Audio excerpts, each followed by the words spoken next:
Assalamualaikum warahmatullahi wabarakatuh. Teman-teman, jumpa kembali dengan Al-Ayyubi Channel. Salam satu Tuhan. Tidak ada konsep keselamatan dengan mengorbankan Tuhan yang diajarkan oleh para nabi-nabi terdahulu. Menurut mu'allaf ini, teman-teman. Siapa beliau? Bang Farouk Sianipar. Videonya sangat menarik, teman-teman ya.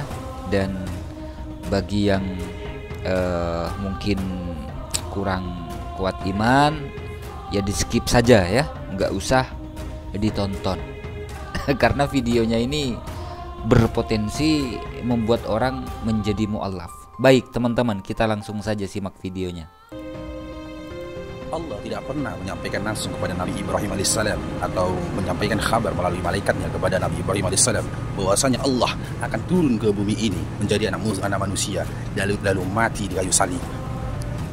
Dan Nabi Ibrahim alaihissalam pun tidak pernah mengimani bahwasanya Allah akan turun ke atas bumi ini menjadi anak manusia lalu mati di kayu salib, dan tak pernah menyuruhkan hal tersebut kepada kaumnya. Akan tetapi Allah memuliakan Nabi Ibrahim alaihissalam dan juga anak keturunannya dengan menjadikan Nabi Ibrahim alaihissalam adalah bapak para nabi dan anak keturunannya nabi dan rasul.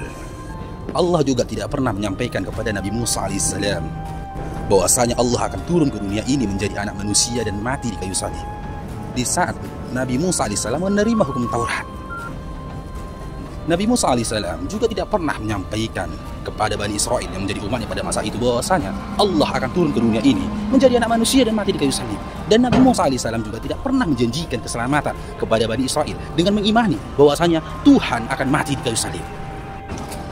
Dengan kata lain, Nabi Musa alaihissalam pun tidak pernah menjanjikan keselamatan dalam bentuk cukup kamu percaya bahwasanya Tuhan akan mati di kayu salib, maka dosamu akan diampuni dan maka kamu akan mendapatkan keselamatan. Maka kamu akan mendapatkan keselamatan.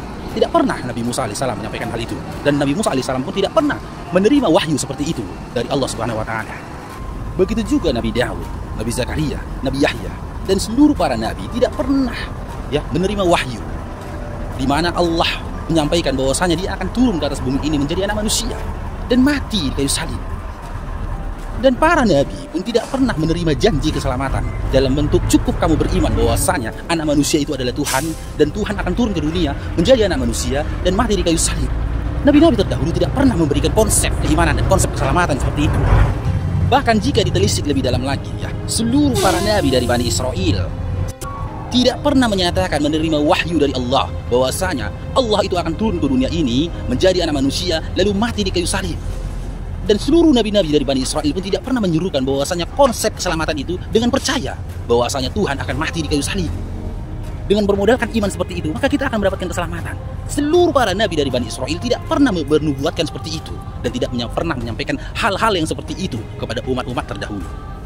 Begitu juga dengan Nabi Isa alaihissalam yang kisahnya tertulis di dalam Al-Quran. Beliau juga tidak pernah menyatakan bahwa menerima wahyu dari Allah bahwasanya Tuhan Allah akan turun ke dunia ini menjadi anak manusia dan mati di kayu salib. Dan beliau pun juga tidak pernah menjanjikan keselamatan dalam bentuk cukup mengimani bahwasanya Tuhan akan turun ke dunia menjadi anak manusia lalu mati di kayu salib. Nabi Isa alaihissalam tidak pernah memberikan konsep keselamatan seperti itu. Dan begitu juga dengan Nabi Muhammad sallallahu alaihi wasallam. Nabi Muhammad sallallahu alaihi wasallam pun tidak pernah memberikan atau menjanjikan konsep keselamatan dengan cukup beriman bahwa dengan bahwasanya dengan matinya Tuhan di kayu salib itu sudah cukup. Itu adalah modal utama supaya mendapat keselamatan. Bahkan Islam dengan tegas menolak itu yang tertulis dalam surah Al-Ikhlas bahwasanya Allah itu tidak beranak dan tidak diperanakan. Jadi lantas bagaimana bisa Allah itu mati di kayu salib sementara dia tidak beranak dan tidak diperanakan? Dia tidak berawal, dia tidak pernah berawal dan tak akan pernah berakhir karena dia sudah ada sebelum segala sesuatu ada. Dan dia tidak akan pernah berakhir meskipun setelah segala sesuatu itu berakhir. Dengan kata lain, jika kita telisik lebih dalam, konsep keselamatan yang disampaikan oleh nabi-nabi terdahulu, dimulai dari Nabi Adam alaihissalam, Nabi Nuh alaihissalam, Nabi Ibrahim alaihissalam, Nabi Idris alaihissalam, sampai dengan Nabi Muhammad sallallahu alaihi wasallam, yaitu konsep keselamatan yaitu sama semua. Konsep keselamatan yang disampaikan oleh nabi-nabi terdahulu itu sama semua dengan konsep yang disampaikan oleh Nabi Muhammad sallallahu alaihi wasallam, yaitu mengimani dengan Allah yang esa. Beriman bahwasanya Tuhan itu tidak beranak dan tidak diperanakan. Beriman kepada Allah yang tidak terlihat dan tak pernah terlihat. Beriman keselamatan kepada Allah yang berdiri sendiri, tidak membutuhkan sesuatu dan tidak membutuhkan apapun dari makhluknya, meskipun dari siapapun itu, bahkan dari apapun itu. Bahkan seluruh nabi-nabi terdahulu mengenal Allah dengan Allah yang esa. Tak pernah satu pun nabi-nabi terdahulu menyampaikan konsep ketuhanan dengan model Tritunggal atau One Tree. Bahkan konsep ketuhanan 3 in 1 yang seperti itu, ya, Islam yang dibawa oleh Nabi Muhammad SAW secara tegas menolaknya dan menyatakan orang-orang yang beriman dengan keimanan seperti itu adalah orang-orang kafir, yang tertulis di dalam surah Al-Maidah ayat 73, yang isinya sesungguhnya kafirlah orang-orang yang mengatakan bahwasanya Allah salah satu dari yang 3, padahal sekali-kali tidak ada Tuhan selain dari Tuhan yang Esa. Jika mereka tidak berhenti dari apa yang mereka katakan itu, pasti orang-orang yang kafir di antara mereka akan ditimpa siksaan yang pedih.